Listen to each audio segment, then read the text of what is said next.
네, 귀한 기도 감사드립니다. 이 시간 우리에게 주시는 하나님 말씀은 구약성경 하박국 3장 16절에서 19절입니다. 구약성경 하박국 3장 16절에서 19절입니다. 이효진 성도님, 범사에 감사, 모든 권세에 감사하여 감사함을 올리셨습니다. 하나님께서 기쁘게 받으실 줄 믿습니다. 자, 하박국서 3장 16절에서 19절. 제가 안경을 못 갖고 왔습니다. 함께 읽겠습니다. 시작. 내가 들었으므로 내 창자가 흔들렸고 그 목소리로 말미암아 내 입술이 떨렸도다. 무리가 우리를 치러 오는 환난 날을 내가 기다림으로 썩이는 것이 내 뼈에 들어왔으며 내 몸은 내 처소에서 떨리는도다. 비록 무화과 나무가 무성하지 못하고 포도나무에 열매가 없으며 감람나무에 소출이 없으며 밭에 먹을 것이 없으며 우리의 양이 없으며 외양간에 소가 없을지라도 나는 여호와로 말미암아 즐거워하며 나의 구원의 하나님으로 말미암아 기뻐하리로다. 주 여호와는 나의 힘이시라. 나의 발을 사슴과 같게 하사 나를 나의 높은 곳으로 다니게 하시리로다. 이 노래는 지휘하는 사람을 위하여 내 수금에 맞춘 것이니라. 아멘. 오늘은 원래 장기영 목사님 설교 순서신데 뒤에 또 행사가 있잖아요. 행사 앞에는 제가 항상 하박국은 남유다가 바벨론에게 멸망하기 직전에 활동했던 선지자입니다. 그 이름의 뜻은 포옹, 끌어안다, 그리고 씨름하다라고 하는 뜻입니다. 무엇을 끌어안고 씨름했는가 하면 몰락해가는 남유다의 민족의 운명을 끌어안고 씨름했습니다. 그런데 사실 하박국서를 찬찬히 읽어보면 표면적으로는 몰락해가는 이 남유다를 가지고 끌어안고 씨름했으나 이 백성을 어떻게 하실 것입니까? 라고 하는 것에 대한 묵묵부답이신 하나님을 끌어안았고 하나님과 씨름했던 것입니다. 실은 그렇습니다. 저도 문제가 제일 크게 보이지만 문제는 그대로여도 하나님이 이 일에 대해서 어떤 작정을 갖고 계시냐가 안 들려와서 답답하는 거지, 들려온다면 우리는 짐짓 삶에 대한 선택이나 결과가 달라질 것입니다. 캠벨 몰간이라고 하는 유명한 설교자가 이런 말을 했습니다. 믿음의 사람이란, 따라합시다. 믿음의 사람이란 모든 문제를 놓고 하나님과 마주 앉는 사람이다.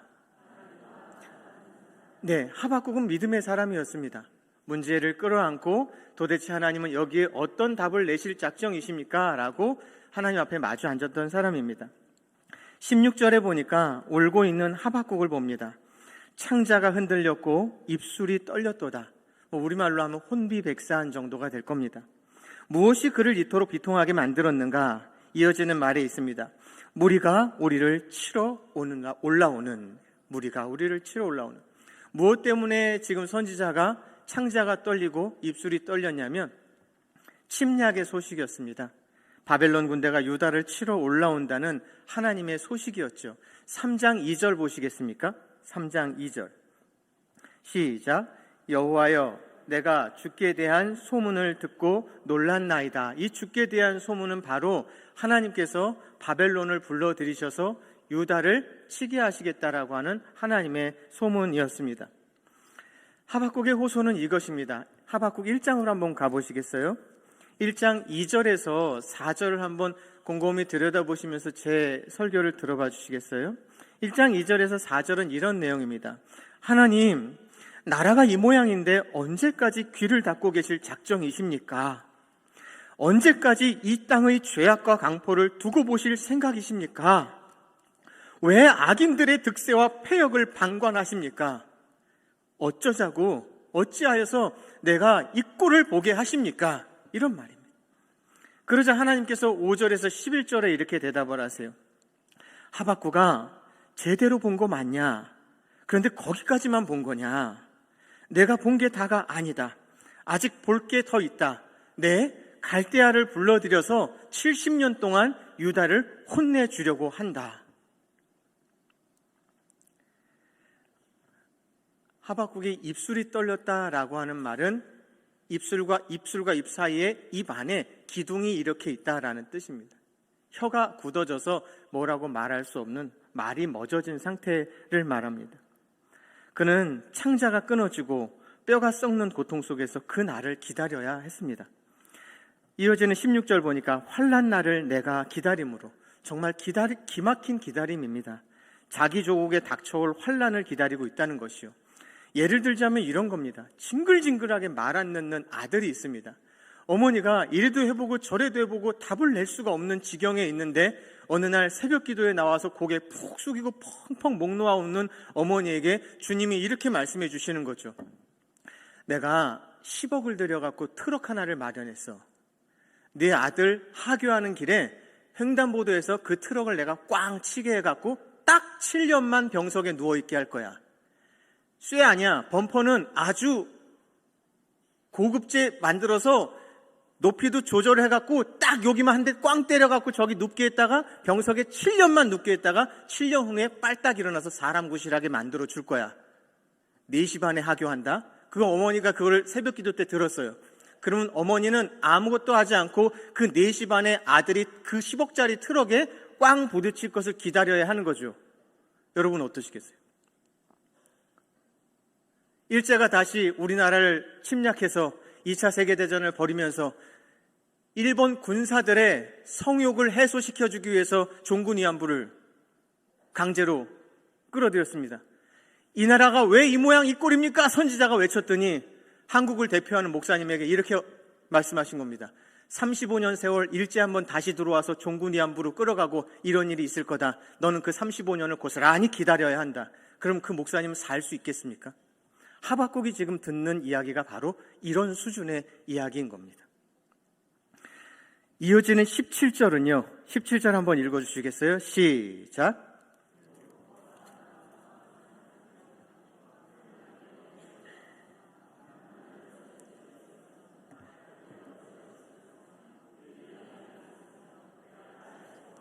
네, 고맙습니다. 이게 무슨 말이냐면 이제 갈대아가 유다를 침공해서 싹 쓸고 지나간 자리가 저렇게 된다라고 하는 거죠.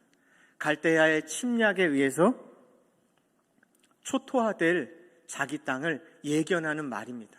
이미 하박국은 그걸 보고 있는 것입니다. 그러니까 결코 기쁜 노래가 아닙니다. 무화과 나무 잎이 마르고 이렇게 부를 가사가 아닙니다. 이 땅에 종군 위안부가 다시 시행될 것이고 이 땅에 을사늑약이 다시 시행될 것이고 6.25가 다시 올 것이고 내 금지옥역 같은 아들이 트럭에 꽝 쪄서 7년을 누워 있어야 되는 그 소식하고 똑같은 소식입니다. 그래서 겪게 될 내 아들의 7년 병석, 그래서 겪게 될 이 땅의 많은 여인들의 그 피눈물, 그거에 대한 이야기입니다. 그런데 하박국이 조울증 환자도 아니고 18절에서 웃고 있는 하박국을 만납니다. 18절. 근데 그 즐거움과 기쁨의 근원이 누구라고 얘기하냐면 나는 여호와로 말미암아라고 합니다. 이것은 이렇게 다시 사역할 수 있습니다. 나는 하나님 여호와로 인하여 내지는 안에서입니다. 안에서. 그러니까 비통을 토하던 하박국의 마음의 방향이 어디로 향했는지를 알려주는 단어입니다. 내가 이렇게 즐겁고 내가 이렇게 기쁜 이유는 나는 나의 하나님 여호와 안에서라고 합니다. 이 말은 내가 지금 비통을 토하던 이 모든 문제를 끌어안고 하나님 안으로 풍덩 들어가겠다라는 표현입니다. 그렇게 되니까 나는 이 일, 감당 못할 이 일, 누구에게 전해줄 수도 없는 이 혀가 굳어버린 이 일에 대해서 나는 노래를 부를 수 있게 되었다. 선지자는 침략자와 그 침략의 결과로 겪게 될 참사를 넘어서 아예 자신과 조국의 장래를 여호와 안으로 방향을 돌린 겁니다. 어떻게요? 유다를 정케하시려고 바벨론을 손에 쥐신 유다의 하나님을 본 것입니다. 징글징글하게 말을 듣지 않는 아들을 딱 7년 동안 혼내셔서 철들게 하시려고 하나님의 손에 뭐가 들어져 있냐면 하나님이 제작하신 10억짜리 트럭이 하나님 손에 이렇게 딱 있는 것을 그 목사님은 본 것과 같습니다. 요거 딱 7년 쓴 다음에 요것에 대해서는 내가 어떻게 할지 너한테도 다 일러줄게, 이런 이야기죠.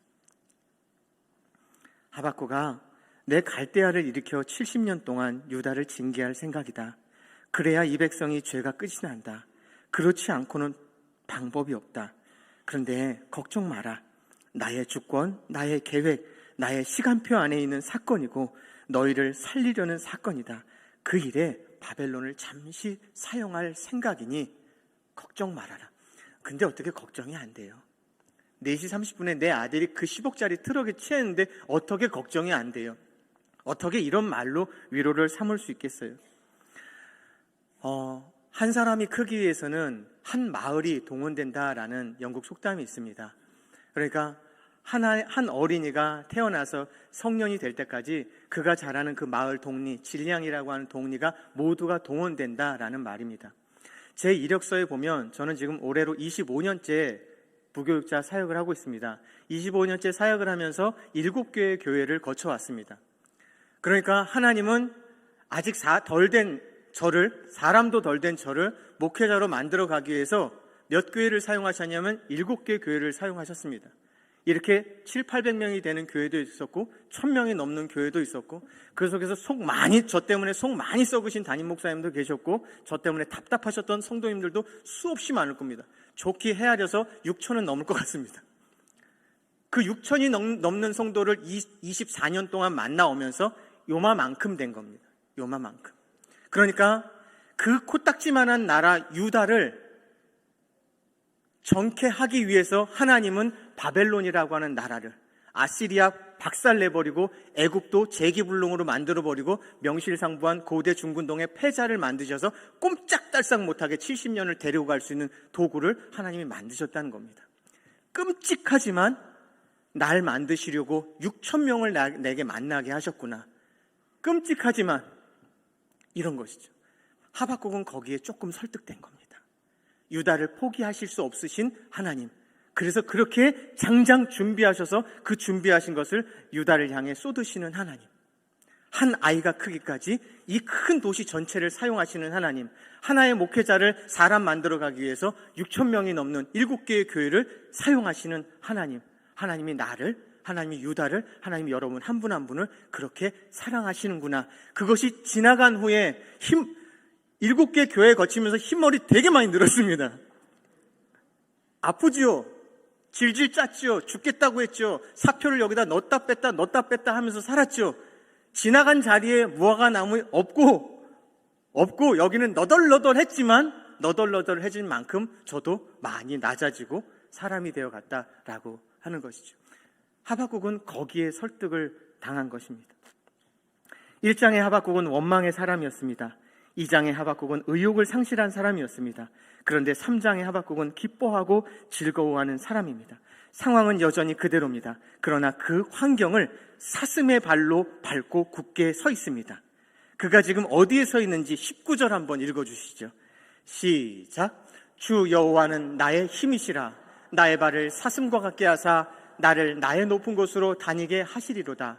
이 노래는 지휘하는 사람을 위하여 내 수궁에 맞춘 것이니라. 지금 하박국은 높은 곳에 있습니다. 문제와 상황을 그 단단한 발로 밟고 높은 곳에 서 있습니다. 높은 곳을 노래한 사람이 또 하나 있는데 모세가 노래했습니다. 우리 신명기 한 장 더 보고 말씀을 마치겠습니다. 신명기 32장 9절에서 13절입니다. 시작. 여호와의 분깃은 자기 백성이라. 야곱은 그가 택하신 기업이로다. 여호와께서 그를 황무지에서 짐승이 부르짖는 광야에서 만나시고 호위하시며 보호하시며 자기의 눈동자같이 지키셨도다.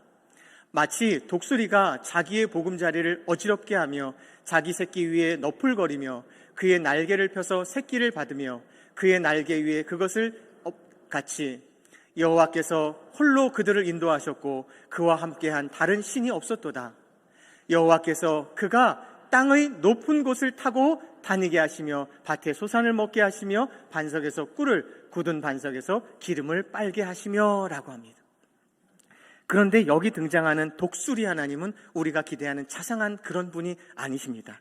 독수리는 혹독한 훈련을 상징합니다. 어린 새끼가 스스로 창공을 날 때까지 어미 독수리는 훈련을 멈추지 않습니다. 하박국도 이 독수리 하나님을 만난 것입니다. 그래서 사슴의 발을 달고 거기에다가 뭐까지 다른 거예요? 독수리 날개까지 단 것입니다. 환경을 밟고 굳게 섰을 뿐만 아니라 이를 뛰어넘어 위에서 자신의 상황을 내려다보는 그런 사람으로 바뀐 것입니다.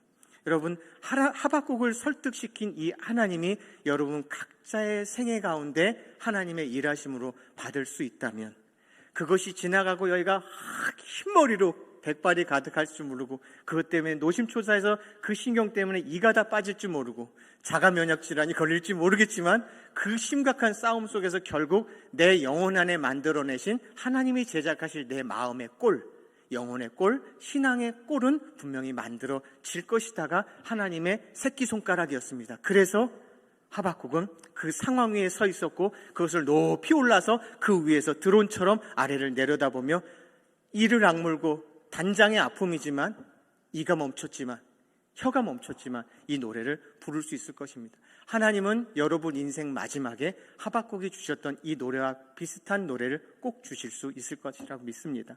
우리 더 나은 삶을 위한 마중물 기도로 설교를 맺겠습니다. 시작.